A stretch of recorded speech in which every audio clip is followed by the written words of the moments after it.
La vraie vie, c'est oser entreprendre. B2B avec Groupe Mutuel.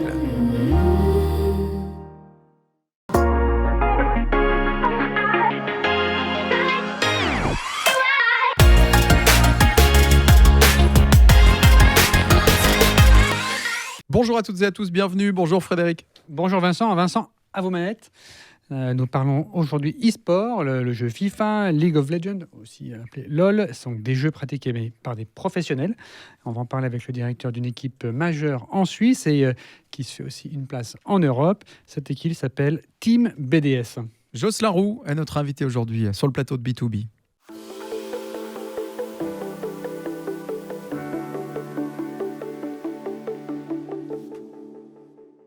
Bonjour Jocelyn Roux.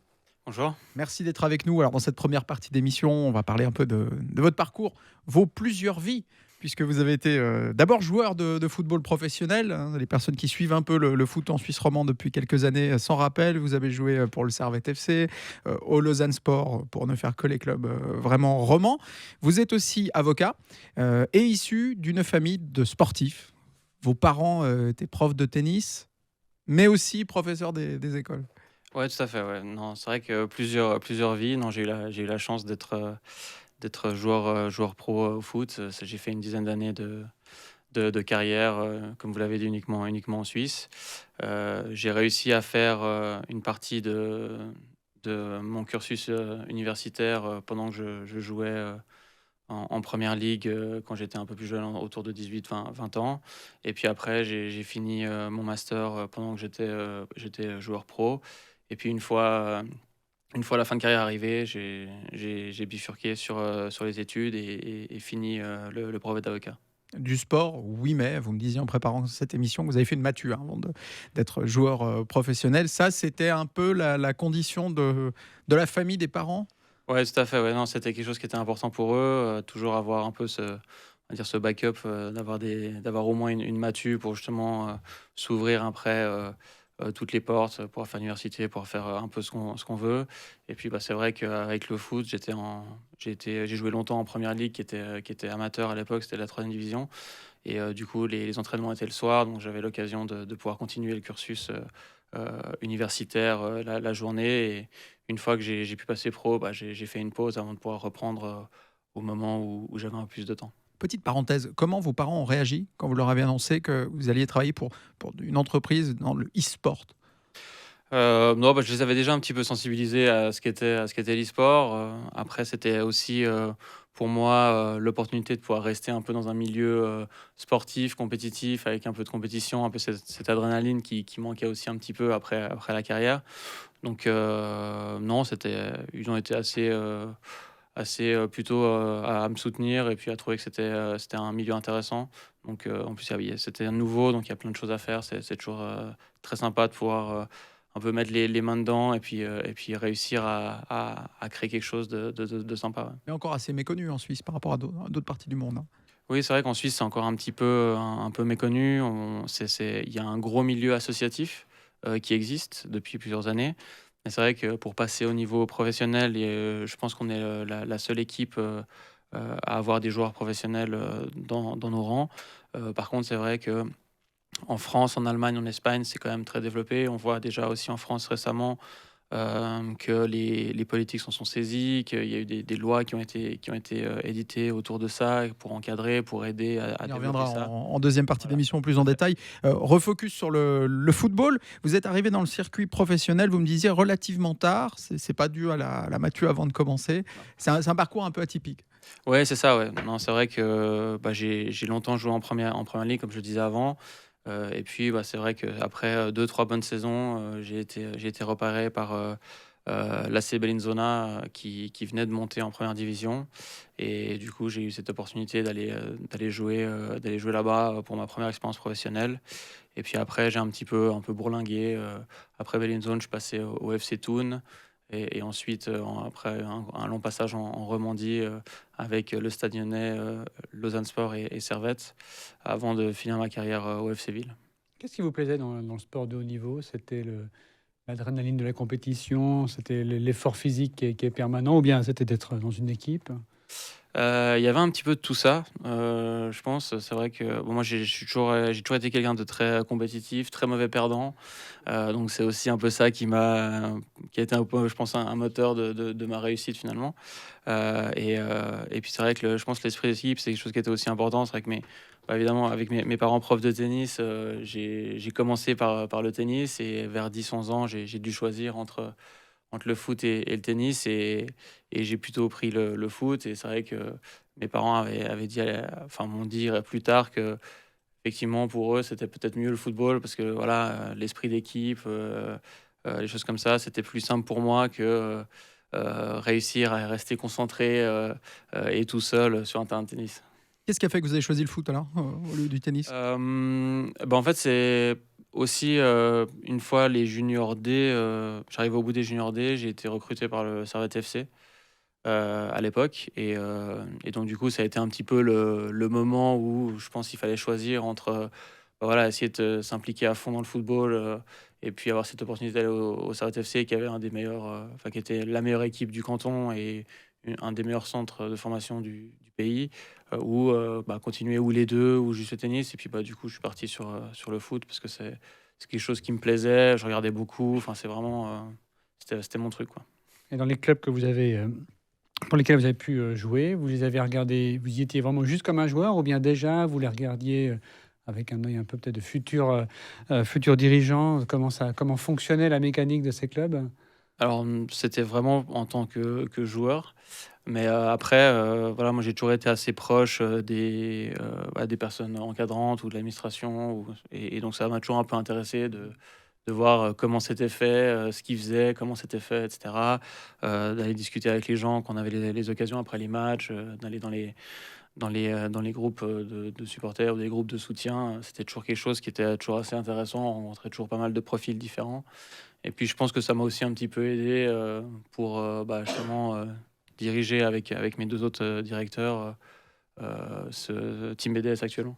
Vous m'expliquez aussi que dans le circuit football professionnel à l'époque, vous étiez assez peu à avoir une mature, à envisager une licence en parallèle. Vous l'avez fait en même temps que votre carrière, donc engagé par un club, une licence universitaire d'un autre côté. On sait que des universités peuvent aménager des choses spéciales pour les cursus sportifs. Vous êtes organisé comment? C'est vrai qu'après, enfin moi, quand je suis passé pro, il me restait uniquement le master. Donc c'est vrai qu'au niveau du master, il y a un peu moins d'heures, il y a un peu moins de, c'est un peu plus simple. Enfin, c'est plus facilement, on arrive plus facilement à être flexible, à trouver les horaires, à trouver le temps. Et puis c'est vrai en tant que joueur professionnel, on a quand même pas mal de temps euh, en dehors des entraînements, parce que c'est vrai qu'on la plupart du temps, on s'entraîne une fois par jour, en général plutôt le matin. Donc c'est vrai qu'on a souvent les après-midi pour récupérer, mais qui sont quand même libres. Et puis moi, sur la période d'une année où je m'étais remis sur le master, je bossais en parallèle quand j'avais des périodes un peu plus creuses. Quels sont les éléments qu'est-ce qui vous a fait prendre conscience que le foot, ça arrivait gentiment au bout et qu'il fallait envisager une reconversion? Quels sont les Euh, signes qui montrent qu'on arrive entre guillemets en fin de carrière? Je pense que c'est presque un peu l'inverse, dans le sens où le fait que j'ai justement déjà une reconversion, enfin une ligne tracée pour la reconversion, je pense que ça m'a aidé à arrêter assez facilement au moment où bah, on sent que ça arrive un peu au bout, ou Sans être mauvais perdant. sans être mauvais, non, c'est ça. Non, mais voilà aussi, peut-être on tourne un petit peu en rond à la fin, et puis du coup là, c'était assez simple de se dire. Voilà, s'il n'y a pas une opportunité, qui me plaît vraiment, un projet qui est intéressant, qui est plutôt dans la région et cetera, Ça aurait pu être quoi, par exemple, ce projet qui vous aurait fait rester dans le foot? hem, c'est vrai que nous, en fait, moi, avec le FC Ville, on avait eu un problème. Il y avait des problèmes financiers, en 2017, parce que le propriétaire, était parti à Noël. Du coup, l'ancien président avait essayé de monter une équipe pour pouvoir finir la saison et du coup, c'était vraiment très incertain comme période. Donc, j'ai préféré résilier mon contrat, rentrer et puis, du coup, j'ai continué à m'entraîner, je me suis encore entraîné pendant 3, 4, 5 mois en essayant d'être prêt pour le l'intersaison du mois de juin. Et puis là, essayer de retrouver un projet, ça aurait pu être un retour au Lausanne Sport, un retour à Servette, ou un projet vraiment de plus dans la région. Et c'était aussi important pour moi que ce soit plutôt professionnel, avec des entraînements la journée, parce que j'avais justement dans l'intention de faire mon école d'avocature, avec des cours du soir et le samedi matin. Vous l'avez fait. Vous avez travaillé donc comme avocat pour un cabinet genevois spécialisé dans les questions bancaires, financières, mais aussi dans les e-sports. C'était une diversification. Un cabinet qui comptait d'ailleurs BDS dans ses clients. Ça a été votre premier contact avec le e-sport ou ça arrivait avant et c'est vous qui avez donné cette impulsion Oui, alors pour l'e-sport, c'était vraiment mon premier contact, mais après le jeu vidéo, c'est quelque chose que je connais depuis longtemps. Enfin, depuis que je suis jeune, je joue à Nintendo, etc., à Super Nintendo, et je joue encore avec des amis de temps en temps à certains jeux. Donc, j'ai quand même baigné un petit peu dans les jeux vidéo, et au moment où on a eu cette opportunité-là, j'ai essayé de me saisir du dossier parce que je trouvais que c'était un sujet assez intéressant et nouveau. Donc, et après, j'ai eu la chance de pouvoir travailler dessus, et de fil en aiguille, je les ai rejoints en 2021. Vous aviez des préjugés sur le fait que l'on puisse gagner l'équivalent d'un bon joueur de Super League en jouant aux jeux vidéo, à peu près de 200 000 francs par année, mais sans courir évidemment, en restant assis dans un fauteuil. Non, je n'étais pas du tout surpris parce que finalement, les joueurs qui sont à ce niveau-là, c'est énormément d'entraînement, énormément d'heures de jeu, pas mal de sacrifices aussi. Donc, c'est pas étonnant. Et si ces joueurs-là ont ce salaire-là, c'est que il y a un écosystème qui le permet, quelque chose qui est structuré, qui existe, des compétitions qui sont organisées par les éditeurs qui investissent dans leur jeu, aussi dans le jeu compétitif, et donc ça fait partie, on va dire, d'un tout, que ces joueurs-là soient rémunérés ces montants-là. Non pas parfois le syndrome de l'imposteur? Non, j'ai pas l'impression, non. Ils sont vraiment tous très très investis dans ce qu'ils font. C'est vraiment énormément d'heures de jeu. C'est 6 heures, 6-8 heures d'entraînement par jour, que ce soit en jeu, mais aussi de la C'est plus revue. qu'un footballeur, on dirait. Oui, non, mais véritablement, c'est presque plus qu'un footballeur. Ouais. Sur une journée, c'est vraiment presque 5 à 6 jours sur 7, avec des grosses séances. Et c'est entrecoupé entre du jeu, de la revue. Après, il y a aussi des entraînements individuels.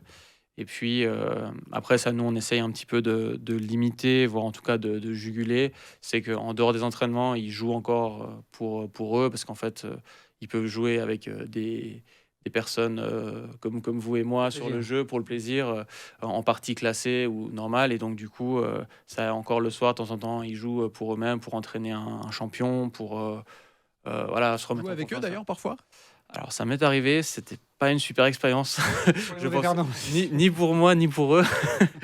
Mais non, c'est toujours assez sympa, et c'est toujours aussi impressionnant de voir l'écart de niveau, même si j'ai un tout petit niveau sur la plupart des jeux. C'est toujours impressionnant de voir cette différence.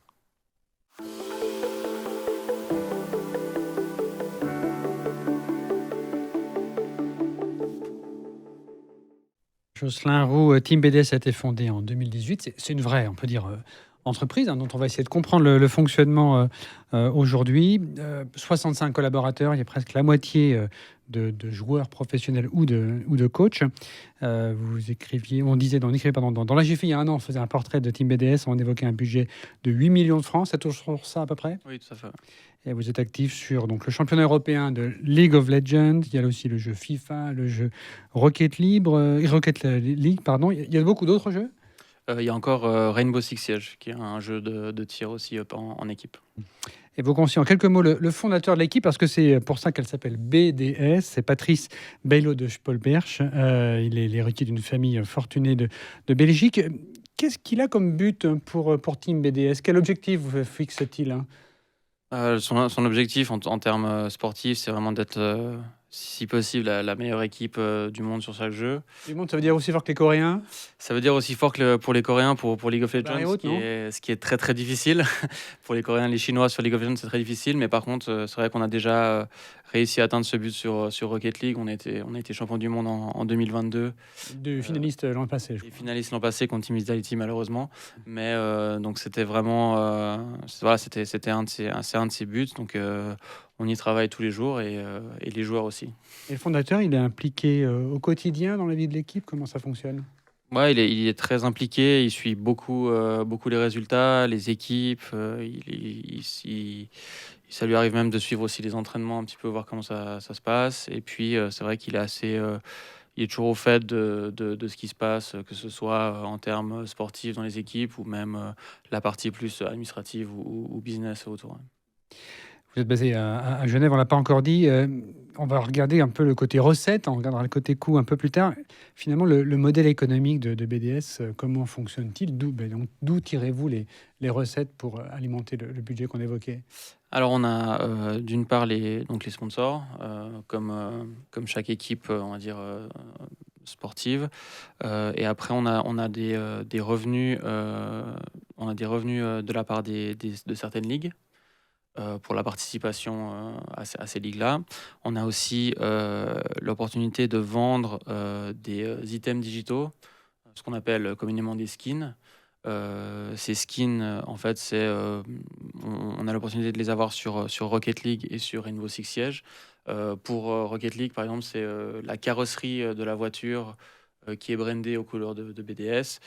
Pour Rainbow Six Siege, c'est un opérateur, donc un des personnages qui est aussi aux couleurs de BDS avec une arme qui est aussi mis en Pour des en joueurs lumière pour des amateurs. joueurs. C'est ça. Et ensuite, les revenus des achats de ces items digitaux, nous, on reçoit un pourcentage de ça C'est beaucoup ces items digitaux en part de vos recettes? ça représente, je dirais, une dizaine de pourcents à peu près, entre D'accord. 10 et 15%. Donc c'est de loin pas négligeable. Ouais. Et vous avez évoqué les sponsors, on peut citer Logitech G, je crois qu'il y a un partenariat, donc évidemment qui fournit des claviers, des souris, des tapis de souris. Eux, c'est un engagement à long terme avec le Logitech? Alors là, on est en renégociation avec eux pour justement Ça fait faire. combien de temps? Bon, nous, on avait fait un peu un projet un peu pilote, on va dire, pour les 6 derniers mois. Et puis là, on est en train de renégocier avec eux pour faire un contrat un peu plus longue durée. Après, comme autre partenaire, on a signé comme équipementier Kappa pour les 2 prochaines années. Donc, ils vont équiper toutes nos équipes. Mhm. Et puis, Vous avez j'ai vu un laboratoire, Bosch et Lombe. Oui, alors Bosch et Lombe pour. Précisez ce que c'est ce qu'ils font, hein, c'est des gouttes pour que les C'est yeux. des gouttes en pour les fait, yeux, exactement, ouais. Donc ne on sèchent a- pas. Exactement, et donc c'est la marque Aqualarm qui est aussi sponsor de notre équipe FIFA, donc, qui s'appelle maintenant IEFC, qui est en partenariat avec l'Olympique de Marseille. Donc on représente l'Olympique de Marseille en e-Ligue 1, donc la ligue de foot sur FIFA en France. Et on a ce partenariat depuis cette année pour cette saison. Ces sponsors mis bout à bout, c'est plus de la moitié du budget aujourd'hui? Alors c'est l'objectif. Pour l'instant, on n'y arrive pas. C'est un peu, je dirais, je pense comment dire, la moyenne des différents clubs e-sport. C'est comme les droits télé en foot pour les grosses ligues. C'est la majorité des revenus. Nous actuellement, c'est vrai on aura 5 ans au mois de juin, donc on est encore jeune. Et puis on voit aussi que les gros marchés autour de nous, l'Allemagne, la France, l'Espagne, sont plus matures, même l'Angleterre sont plus matures autour de l'e-sport. Et les marques sont plus au fait et comprennent mieux l'écosystème. Alors qu'en Suisse, c'est vrai qu'on est encore un petit peu, je dirais qu'on sent un petit peu de frilosité, on va dire. Mhm. Mais c'est vrai que ces 6 derniers mois, on voit un petit peu un changement dans les échanges qu'on a avec les marques. On voit un peu plus d'intérêt, on voit un peu plus on arrive à avancer dans les discussions un peu plus loin, etc. Donc on sent que gentiment, ça rentre un petit peu dans les mœurs et qu'on on va pouvoir, en tout cas on espère, capitaliser là-dessus. Et un autre élément de revenu, ce sont les victoires, parce que parfois vous gagnez. Vous avez évoqué votre titre de championnat du monde en Rocket League En 2022, c'était 600 000 $ de gains. Donc évidemment, ça fait une contribution importante à votre budget. Vous avez perdu en finale en 2023, mais c'était quand même un montant important d'atteindre juste ce niveau-là. Oui, si je me trompe pas, je crois que c'était peut-être 400 000. Après, nous, pour la plupart des contrats avec les joueurs, pour tous les, justement, ce qu'on appelle les cash price, il y a une répartition qui est faite entre les joueurs et la structure et le club, avec les joueurs qui ont une plus grosse part des revenus tirés du cash price que la structure. Si on prend l'exemple de League of Legends, vous venez de terminer les Winter Split. Ouais. Vous avez fini sur le podium d'ailleurs, Ouais. 3e. Suivant vos résultats au niveau des points aux prochaines compétitions, vous pourriez atteindre les championnats du monde. Ça aurait quelles répercussions sur votre budget? Alors c'est vrai que pour League of Legends, c'est un tout petit peu différent, notamment en tout cas pour la LEC, parce que du coup, vu qu'on a un système de revenu sharing pour la participation à la ligue, il y a moins il y a moins de cash price pour de gains en tournoi si on vient être bien classé ou qu'on gagne la compétition. Donc du coup, on va dire que il y a une différence effectivement qui est de plusieurs centaines de milliers de francs, mais c'est on a de toute façon en fait un revenu qui est assuré, alors que dans d'autres justement disciplines comme Rocket League, Rainbow Six, vu qu'il n'y a pas de ce revenu sharing là qui existe pour la participation, les revenus en tournoi sont plus élevés. Et en termes de sponsoring, ça pourrait débloquer de nouveaux En termes de débouchés. sponsoring, oui, on espère que ça aide aussi à développer la marque BDS, pas seulement en Suisse, mais vraiment en Europe et dans le monde. On a participé au championnat du monde de League of Legends l'année passée en Corée du Sud. On voit qu'on a déjà aussi beaucoup de fans là-bas, qu'on attire aussi du monde. Donc c'est vraiment quelque chose qui est aussi important. Comme vous le disiez, on a fini 3e sur ce split. Si on arrive à faire une très bonne performance pour le Spring Split, donc la deuxième partie de saison, on a aussi une chance de se qualifier pour ce qu'on appelle le MSI, qui est le Mid-Season Invitational, qui est aussi une des 2 grosses compétitions internationales sur League of Legends. Donc c'est vraiment quelque chose aussi qui est important pour nous qui aide à la reconnaissance de la marque BDS en tant que telle. Ouais. On a donc une assez bonne vue de tout le côté recette, mais il y a aussi des coûts. Et on a évoqué plusieurs fois les joueurs, ces champions peuvent gagner jusqu'à combien? Ça représente la plus grande part de vos coûts? Oui, tout à fait, ça représente la plus grosse part de nos coûts. Dépendamment du jeu, certains joueurs peuvent gagner jusqu'à plus d'1 million par année, même plusieurs millions par année. Ça dépend. On va dire les plus gros jeux, en tout cas les plus gros salaires sont sur les jeux, donc League of Legends et sur Counter-Strike 2 maintenant. Je pense que c'est vraiment les 2 jeux où il y a les plus gros salaires. Certains joueurs touchent, comme je disais, plusieurs millions. Après, sur des jeux un peu plus petits, comme Rocket League, comme Rainbow Six, voilà, les salaires diminuent assez rapidement et il y a souvent des gros écarts de salaire d'un jeu à l'autre. Les champions, comment est-ce que vous les repérez aujourd'hui? Pas mal de vos joueurs viennent de France. Est-ce que, par exemple, le partenariat que vous avez annoncé hier avec Fnac Suisse va vous permettre d'être sur le terrain? Est-ce que ça va vous permettre là aussi de rencontrer de nouveaux joueurs potentiels? Alors c'est vrai qu'on a pas de méthode on a des méthodes de scouting en fait, qui sont un peu différentes sur chaque jeu, parce que chaque jeu est évidemment différent.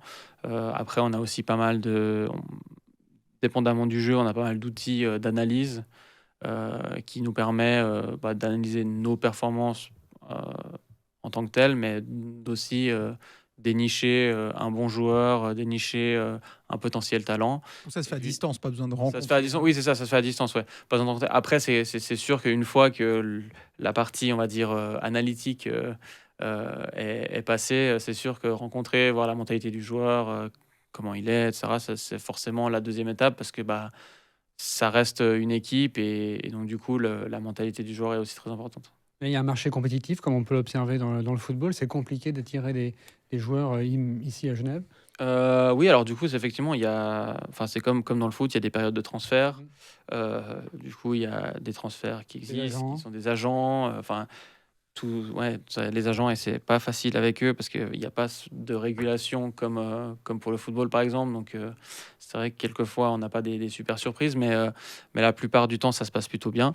Voilà, on est vraiment sur le même modèle que le sport traditionnel, on va dire, avec des périodes de mercato, des transferts, des agents, du coup des montants de transfert aussi qui peuvent être plus ou moins importants dépendamment du jeu, et donc des enjeux toujours assez importants.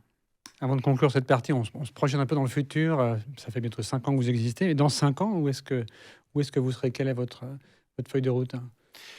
Non, je pense qu'il faut essayer de viser les grosses équipes qui existent déjà maintenant. Je pense qu'une équipe comme G2 est un modèle à suivre. Et si on arrive à avoir leur niveau d'ici 5 ans, ce serait une très très grosse réussite. Après, on espère toujours pouvoir aussi développer, je pense, l'e-sport en Suisse, changer un petit peu les mentalités qu'il y a également en Suisse. Je pense que c'est quelque chose qui est très important. Vous êtes un peu seul en Suisse? On est un petit peu seul, et puis c'est vrai qu'actuellement, c'est un petit peu difficile de s'agrandir ou d'aider. On a par exemple, il y a quelques associations qui existent, qui font pas mal de prévention autour du jeu vidéo, qui se développent un petit peu ça, mais c'est vrai que je pense qu'on est un petit peu coincé en Suisse du fait du rapport de l'Office fédéral des sports qui a été émis en 2018 ou 2019, si je ne me trompe pas, en fait, qui a considéré que l'e-sport n'était pas un sport. Et en fait, de ce rapport-là, en fait, découle que du coup, on n'a pas accès à des subventions jeunesse et sport. On a beaucoup de problèmes avec ça. Donc, pas de reconnaissance non plus. Et surtout, presque le plus dur, je dirais, c'est que du coup, on est soumis à la loi sur les jeux d'argent, où on est considéré comme un jeu d'adresse.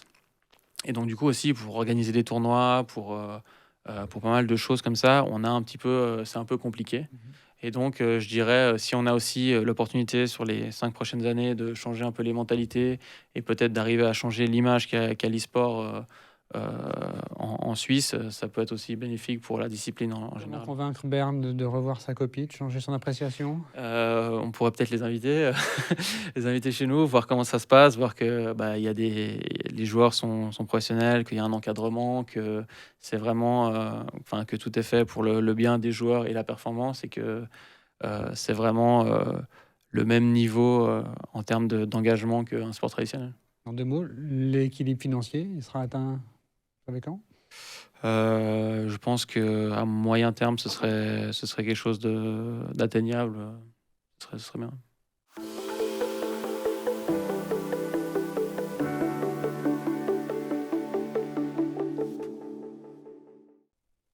Joss Larroux, un pronostic pour les 8e de finale de la Conference League, 14 mars prochain. Servette FC affrontera les Tchèques Victoria Plzeň. J'espère que je prononce correctement. Un pronostic?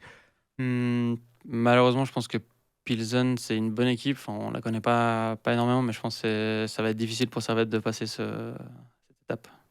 Les JO à Paris cet été, vous irez? J'irai pas, mais je suivrai. Les e-sports hors discipline olympique, le CIO y pense. Une réalité dans combien de temps, selon vous?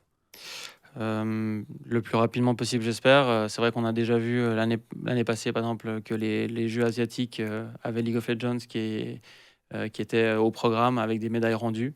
Il y a eu aussi pour les JO de Tokyo en démonstration Rocket League.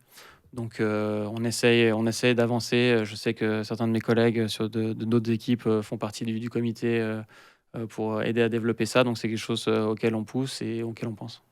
Et pour finir, un choix cornélien, Marco Odermatt ou Roger Federer? Je vais dire Marco Odermatt parce que je suis un grand fan de Rafael Nadal. Merci Joss Larroux d'être passé aujourd'hui. Merci à vous. Sur le plateau de B2B. Merci Frédéric. Merci Vincent. Rendez-vous la semaine prochaine. Merci de nous avoir suivis. On fera connaissance tout bientôt avec de nouvelles entrepreneuses et entrepreneurs en Suisse romande.